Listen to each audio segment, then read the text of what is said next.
Hey there, thank you so much for joining me today. I have Elliot, and he is in Myrtle Beach, South Carolina. Elliot, let everybody know how cool and awesome it is in Myrtle Beach. Man, this place is so cool. I came down here for vacation in 1998. It's been a long vacation. Well, that's awesome. I love that. I imagine there's a lot of us Californians looking to call South Carolina, more specifically Myrtle Beach, home. Yeah. What does that look like? What is our biggest adjustment when we move to the area? Because you guys are beachfront, right? You guys have a nickname for what it's called there, right? Called the Grand Strand. Like an East Coast word, because we call it the beach. Yeah. But you guys call it the Strand. I don't know that we Call it the Strand. Some people call it the beach side. You know, interesting thing about the Myrtle Beach area is it's exploded with no interstate. There's no interstate coming in here. What? It's just So, straight to get to the beach, right? Right. A lot of things are attractive, but the main thing that's attractive about here is the property taxes are low, the cost of living is low. A lot of people don't get far enough into the conversation as to why that is, but my personal opinion is because Myrtle Beach, as far as pricing, and a lot of people go, man, this real estate market's exploded and the prices are going crazy. But in the Myrtle Beach area, my personal opinion is we're just now catching up to the rest of the coast, like Florida and Georgia. The prices, because we have no interstate, so I think that's why. But we're getting to the point now, we have an intercoastal waterways. Okay, I am from California. I'm sorry, I don't know what an intercoastal waterway is. Okay, the Intercoastal Waterway, it runs parallel with the coast. It's a waterway that boats use to go up and down. So you can literally travel from, Maryland all the way down to Florida via the Intercoastal Waterway. It's a reference point in talking real estate. Okay, in anything west of the Intercoastal Waterway, your insurance is going to be less likelihood of a hurricane, et cetera, et cetera. Hurricanes. Now, that's another thing we Californians have a hard time with, because I have heard and learned from y'all's channels, all of my Southeastern agents that I chat with. Praise the Lord, you guys are helping those of us Californians, like, what's going to happen when we get there? But what I've heard about a hurricane is that it's like being chased by a turtle. Am I right? The past couple years, they've moved really slow. Back in the 80s and 90s, there was some moved really fast, but especially last year, my wife and I were, they had this hurricane that came through a couple years ago, and we were sitting here, and finally we got so bored we got and drove around in the car, and by that time it was here. How long have you been serving the Myrtle Beach area? Well, I had my license back in the early 2000s, and I let it expire in 2009. I took a hiatus in the nightclub business, and I came back in 2016. You just like taking tests, so you wanted to just do it all over again? I must be glutton for punishment. So back to this intercoastal waterway. So you're telling me that I can get from the Grand Strand just a little bit inland, and then I can get all the way down to Georgia and Florida. Yep. Wow, that's awesome. Boats are being purchased today. No. Yeah, and there's a lot of our luxury homes are waterfront on the Intercoastal Waterway. They have electric docks where they can raise their jet skis or boats up and down. There's one place in North Myrtle Beach. It's called Barefoot Landing. It's like a big development that's got housing and shopping and dining, and there's some yachts over there that people live on the water. So it's a whole thing. So this Grand Strand is basically like, what'd you say, 60 miles of Disneyland-ish, touristy, hotel-y, activities, blah, blah, blah. Do people live there, or do they work there and then they live inland? Is that how it works? Both. Each, for example, we've got Myrtle Beach. Just north of that's North Myrtle Beach. Just north of that is Little River, which is almost like a fishing town. They got a couple casino boats, and then but every section all the way down has got its different personality, so to speak. And those are, I presume, the nicer, the $1 million listings are all coastal. Yeah, that's usually the way it runs. For the most part, like I said, there's some on the intercoastal, and then there's some subdivisions that are just designed from the ground up to be really nice. Speaking of from the ground up, are you guys having a lot of new construction happening out there? Well, we're having a ton of new construction, but I'll have to go ahead and say that the dollar amount for luxury here in this area is probably $1 million, whereas not near as much as it would be for California. So speaking of $1 million properties and what we can get there from selling here, if I sell here, say in Bakersfield, I can sell a $600,000 property. What does that look like when I move to your neck of the woods? A $600,000 single family would be 3,500 square feet up. Nice community. Good Lord.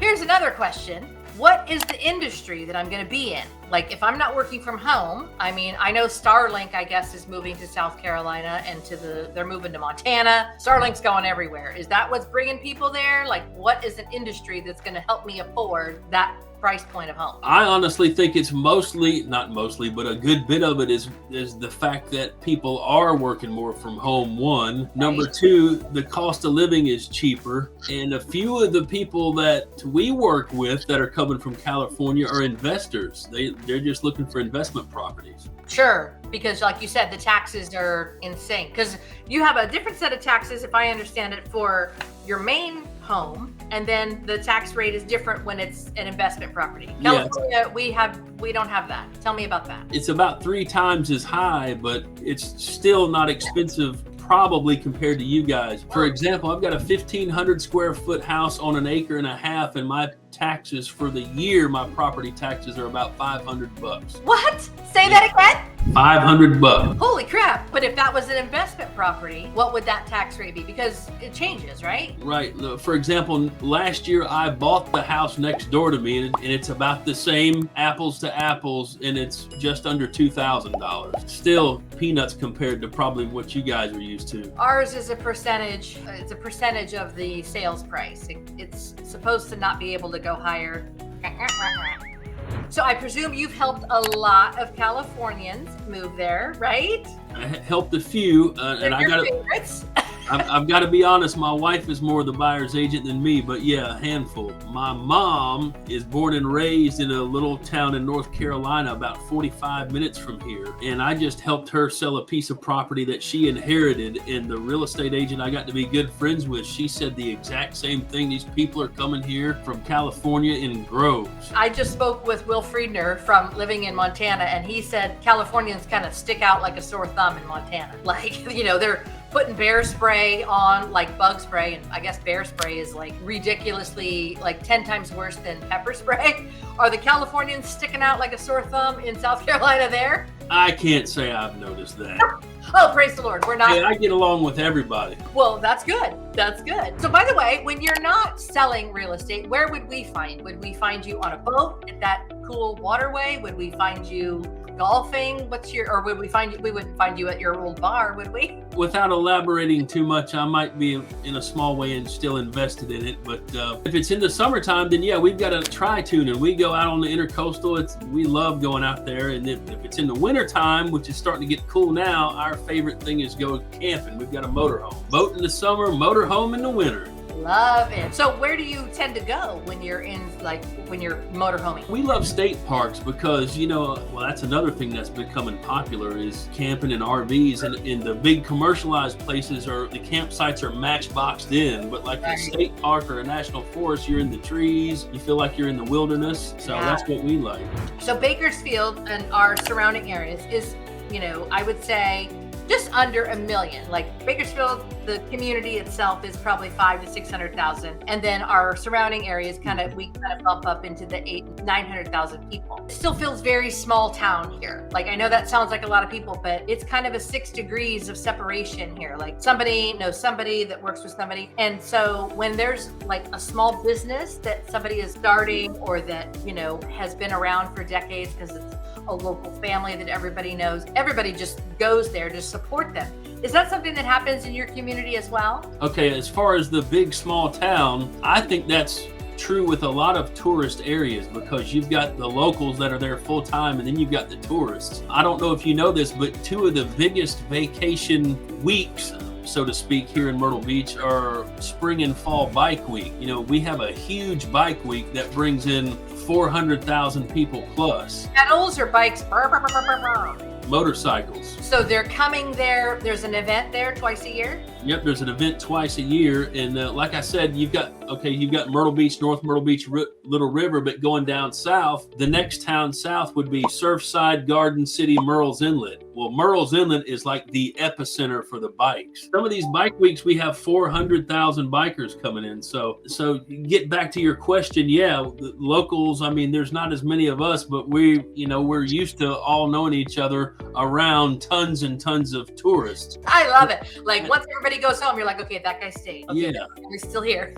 And I'll tell you what, I'll add one more thing to that. Myrtle Beach is, in the past 10, 15 years, has gotten to the point where it's almost a year round. Like back 15, 20 years ago, there's certain stoplights that would blink yellow in the wintertime. But now, you've got the tourists that come in the summer, you've got golfers that come in the spring and fall, you've got snowbirds that come in the winter, you've got golfers, we've got more sports events, we've got Mustang Week, Bike Week, so there's always something going on. What is Mustang Week? Same thing, people that are Mustang enthusiasts. Mustang the car, and then there's car shows, there's a ton of events. Oh, that's awesome. You're closer to the border of North Carolina. Probably do get a lot of northerners, right? Yep, and there's a lot of people that own vacation properties that they just use for themselves. They'll come down from Charlotte or Wilmington just for the weekend. And so how has your market been? Have you, besides being inundated with people from California and New York and New Jersey, have you guys gotten whiplash in the last 6 to 9 months with the, whoa, everybody's slowing down a little bit, or are you guys still on fire? Well, we've been on fire for 2 years, and it has leveled off a little bit, but it hasn't just slowed down like slamming on brakes like a lot of parts of the country, simply because one, people are coming here from different parts, and number two, it's a tourist destination. And another thing is, I would tell you this, and I'm sure it's like this with any real estate agent, if the market's bad, the market's always hot with us, because in the Myrtle Beach area, you've got between 5,000 and 6,000 real estate agents. But if you really go in the MLS and look, it's the same 150, 200 agents that are doing all the business. Right. So if you've got there and get it, it's there. So if somebody is selling here and they want to potentially buy either a home there or an investment home, they're going to email you, but then they could potentially you have a large team of people that they can be served by. Am I right? As of right now, this very minute, we've got 12 people in our group. Matter of fact, my wife is in the top 2% of the whole company. She's what's called an icon agent. She's one of the top buyer's agents in the state of South Carolina. Then we've got people that specialize in different parts of the beach. We've got one guy that specializes in investment property. So we've got just a little bit of everything. I love it. And that's what people want. Like when I'm selling here and I'm handing out my people to you, I want to make sure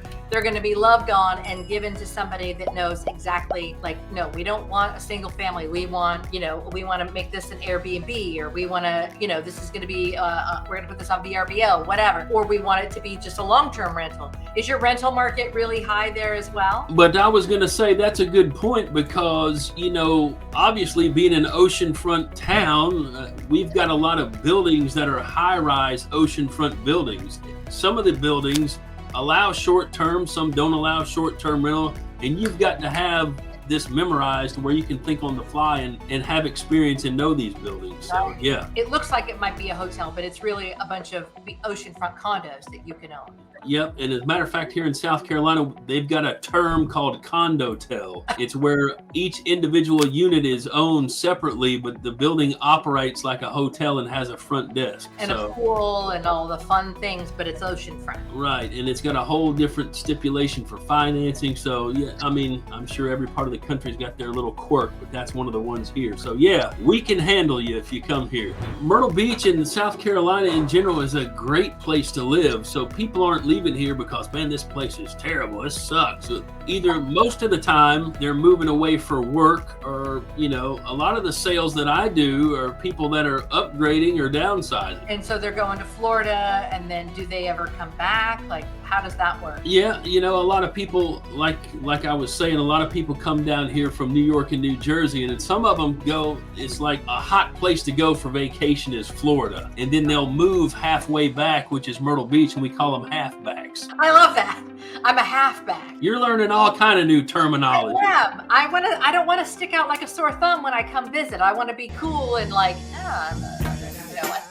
It's hard enough being a Californian these days. We don't need to add anything to the misconceptions on who we are. We're just trying to have, go spend some money in a place that lets us be free. So we're all about it. That's cool to have that fun little name. We can show you all the real estate. We can take you on the waterway. We can take you to the nightclubs. We can take you everywhere. There is nothing else to want for when we reach out and work with you. You got it all going on. I love it. Are you on TikTok and Instagram? Yep, I sure am. It's my first and last name, e.serrall, and then my YouTube, serrall.tv. I love it. And that is where we're going to find out a ton of information about the area, because you have videos covering, I think I was watching one, you were talking to a cement guy. Then I think I saw you on, it was either Instagram or a YouTube short where you were talking about some oceanfront, and somebody took a really bad picture of a jacked up tree right in the middle of the view. But that's true. That was on the Intercoastal Waterway, but you never knew it because that stinking tree was in the way. Well, I'm excited for anybody that wants to sell here in California and potentially call South Carolina home or have an investment there, right? Absolutely. We can make you some money. We can make you some income. Well, praise the Lord. We like that. Thank you so much for taking the time today and coming on my channel and letting people see just how awesome it is to potentially move to Myrtle Beach and check out that Intercoastal Waterway and not be a standout weirdo Californian. We want to be cool when we come there. That's awesome. Thank you so much, Elliot. I appreciate your time. Thank you for thinking of me, and let's do it again. Yeah.